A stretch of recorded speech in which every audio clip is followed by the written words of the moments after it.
let's talk about some niche films. And I'm not talking about independent films that you film nerds think are niche, like Everything Everywhere All at Once, or The Lighthouse, or any A24 film you've seen. No, I'm talking about some real deep cut and deep dive films, right? Recently, I have been obsessed with going to the Picture House Central in central London, and they play some really interesting BFI or MUBI films that not many people have seen. And I thought, let's make a little series out of this adventure that I'm kind of going on, which I'm calling Nandita's Niches. Now you're probably wondering, what is the criteria? What are the rules? Well, the rules are simple. It has to be a niche film. And the definition of a niche film, in my respect, being it has under 10k members on Letterboxd having seen the film. Seems pretty simple enough. And the concept is they are hidden gems. They are hidden gems of films. Not many people would have seen it. And it's my job, I'm taking it upon myself as my duty, to make it known to people that these films exist and they are incredible. So without further ado, let's begin the first of many, hopefully, Nandita's Niches. So the first film I want to talk about is a film called Brian and Charles. The story follows an inventor named Brian who essentially is an inventor and ends up building a robot to remedy his loneliness, and he names the robot Charles. Surprise, surprise, hence the name Brian and Charles. And it follows their story of, Brian and Charles's friendships and the growth of Brian's, the growth out of Brian's insecurities, essentially.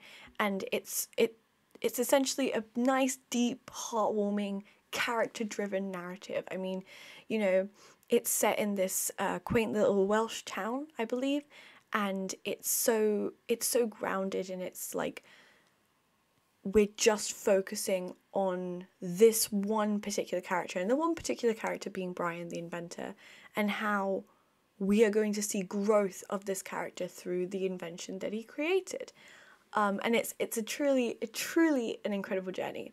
Now, the best way I would describe this film, or I guess to hook any of you newbie film nerds out there, to try and get you to maybe and potentially watch it, is I would say that this film is like the director love child of Wes Anderson and Taika Waititi.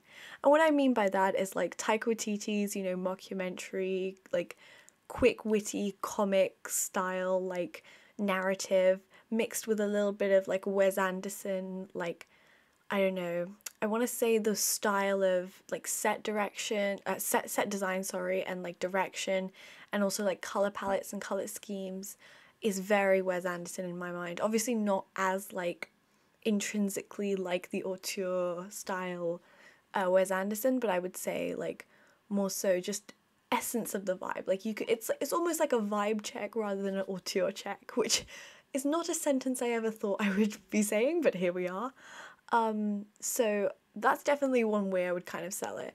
I mean, and it's a great film. I really enjoyed it. I think that if I had one qualm with it, I would say that, the first half of the film is super strong. So it's great, and it tells the story in the way that it needs to.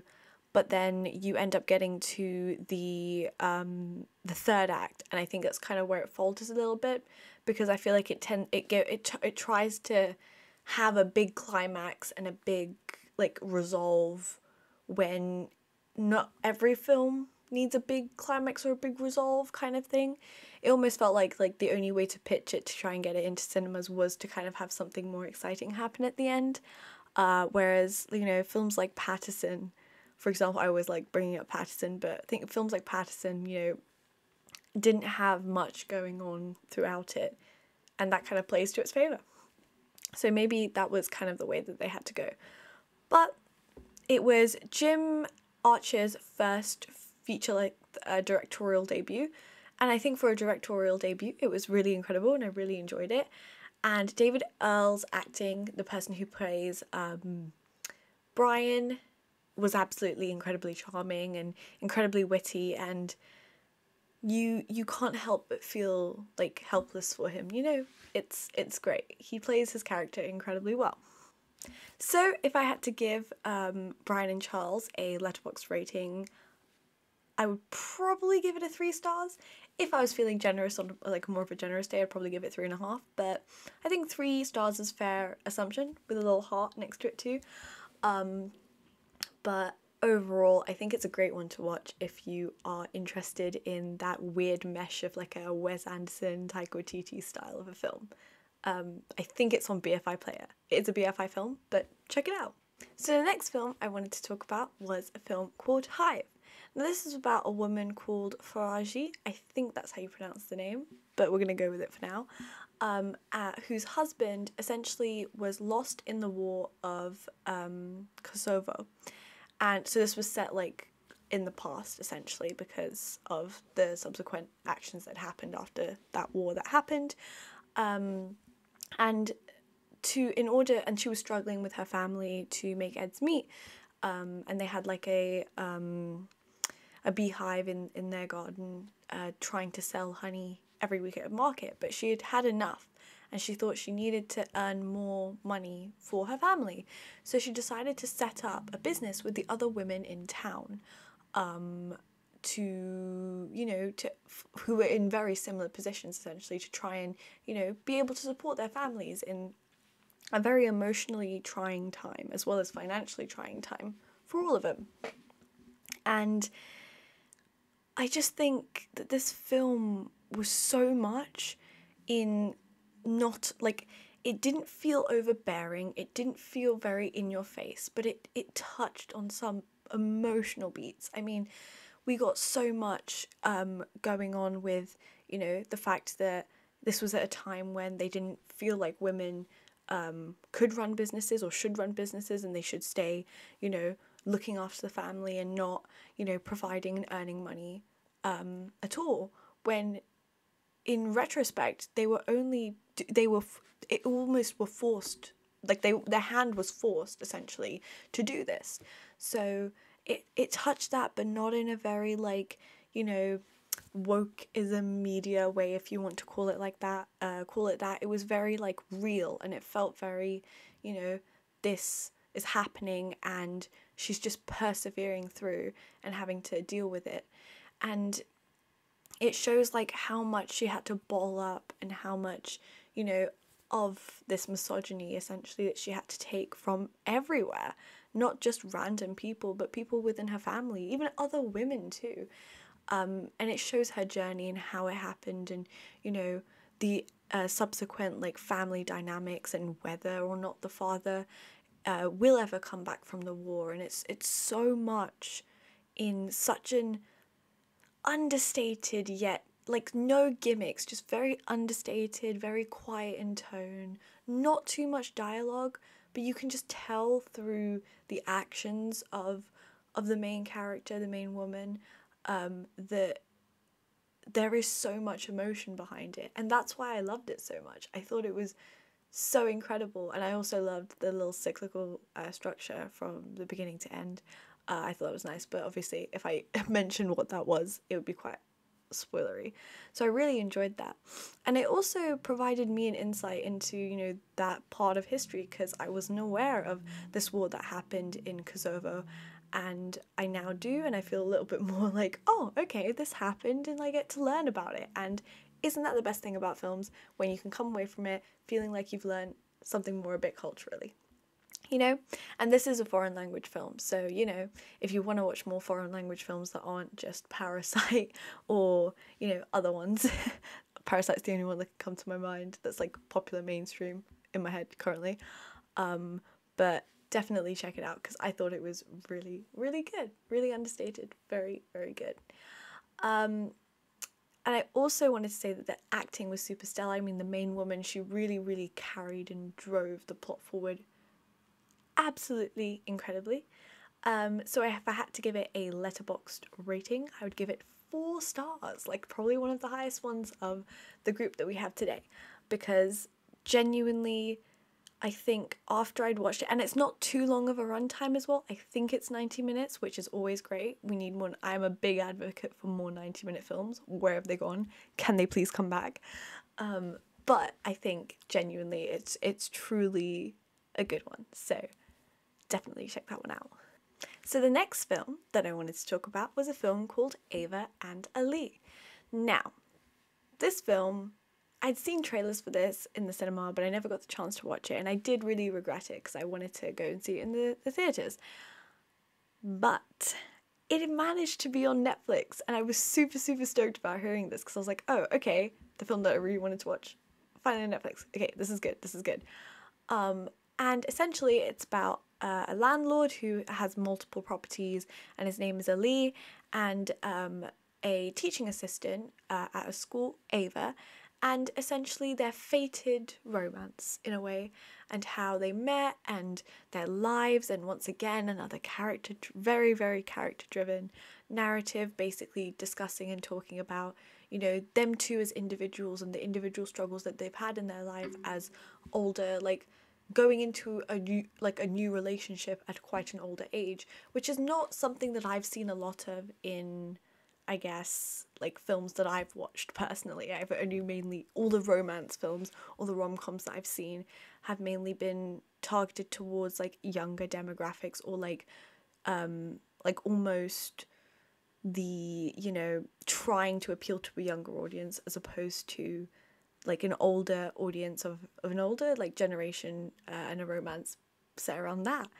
So it was really nice to see that in this film. And what I loved about this film as well is that music was such an intrinsic part of their relationship, and not in the way that you would expect. Like, it's not the similarities, but it was more so that their individualistic passions for music of very different genres kind of married together in a way that they both felt super passionate about this one thing, but from completely different angles, that made them like appreciate the other things more, and it turned into this like beautiful mesh of like a great like friendship, and then that blossomed into something more, which I thought subsequently was really, really cute. Now, I did have one qualm with this film, which was the religion thing. Now, Ali was, I believe, a practicing Muslim, and Ava was, I think, I want to assume British born, kind of thing. And essentially, it was just very, I am personally very sick and tired and fed up of the whole, like, you know, let's make religion a big factor in like, oh, two people maybe not being in a relationship together, or it being weird, or casual, like racism kind of merged into it. And like, while I understand, like, sure, that was, I guess a still really common thing with certain places in the UK, especially because this film is set in the UK. I think that I would have loved to see just a romance film about an older couple that didn't have to deal with any of the intrinsic, like, I don't know, misogyny or, you know, racism or anything like that. Just purely a narrative based on the individuals without any form of discrimination or like belittling or berating of women or whatnot, or even abusive tones as well, which is kind of trigger warning for this film as well about that too. So I think overall it was a great film because, I don't know, the overarching romance was good, and it felt very much like they were making educated and trying to make very informed decisions, whilst also trying to keep the very, like, the idealistic idea of like a romance, like at early stages of a romance being quite like romanticized in a youthful way. Like, it was the right balance. They were being both like very mature about it and also very whimsical about it, and that's what I loved. I think it was a great mesh of the two, which is why I thought this film was a great watch. And it wasn't too long of a watch, I don't think. It definitely wasn't 3 hours, but I don't think it was also 90 minutes as well, so we'll see. But if I had to give this film a letterboxd rating, I would give it a 3.5 stars. Genuinely pretty good, and I would recommend, and it is on UK Netflix if you do want to check it out. So yeah. So the final film of this very, very first Nandita's Niches is going to be Hit the Road. Now, this film, the best way I can describe it is it's a family road trip with underlying tension of essentially why they're going on this road trip. And it is an Iranian film with language in Persian slash Farsi. And essentially, that's all I really want to tell you about it, because the less you know about going into this film, the more it will hit you emotionally. And that's definitely what happened with me. I think that this film was so charming, yet so heartbreaking and emotional, mainly down to each, like, so the film is basically based on 4 characters. And these 4 characters are just in the car on the road trip, stopping up for some places along the way, but it's mainly these 4. And these 4 carry the entire narrative and the entire plot, and subsequently they need to be doing their job. And I think the younger brother, the little brother in the film, absolute stellar acting of just, you know, feeling like all the emotions, like, because I don't want to give too much away. It's like the confusion because the young kid was left in the dark about what was happening as well, kind of like what the audience was kind of projecting a little bit, but also having that youth-like excitement and, you know, wanting to go on the road trip and have a great time with his family. You know, it was all very endearing and very cute, and the charm, I feel like, was carried on the back by that young actor.